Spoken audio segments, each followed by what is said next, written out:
గూన అంటే ఇది spinal cord అనుకోండి, ఇలా వంగిపోవడం ఎముకలు, దీన్ని గూన అంటాం. పెద్ద వయసులో చూస్తాం. ఇది కామన్గా మనము సినైల్ ఆస్టియోపోరోసిస్ అనే వ్యాధి, అంటే ఎముకలలో లవణాల వీక్నెస్, విటమిన్ డి కానీ, కాల్షియం కానీ, మ్యాంగనీస్ కానీ, మినరల్స్ ఏవైతే ఉంటాయో ఆ మినరల్స్ యొక్క బలహీనత, మెయిన్గా విటమిన్ డి అండ్ కాల్షియం యొక్క బలహీనత వలన ఎప్పుడైతే ఈ ఎముక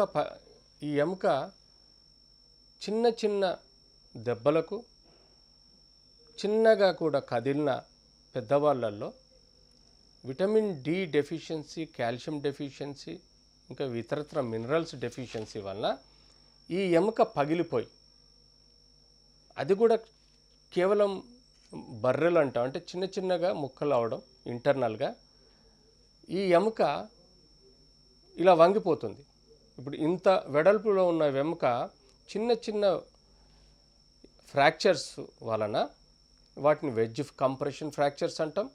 ఈ ఇంత సైజులో ఉన్న ఎముక ఈ ఫ్రాక్చర్ అవటం వలన, విటమిన్ డి ఆస్టియోపోరోసిస్ డిజీజ్ వలన ఇంత చిన్నగా ముందుకు వంగిపోయే అవకాశం ఉంటుంది. ఎందుకంటే మన బాడీ యూజువల్గా మన వెయిట్ అంతా స్పైనల్ కార్డ్ని మోస్తుంది కాబట్టి మనం న్యాచురల్గానే చిన్నప్పటి నుంచి మనం ఇలా వంగుతాం.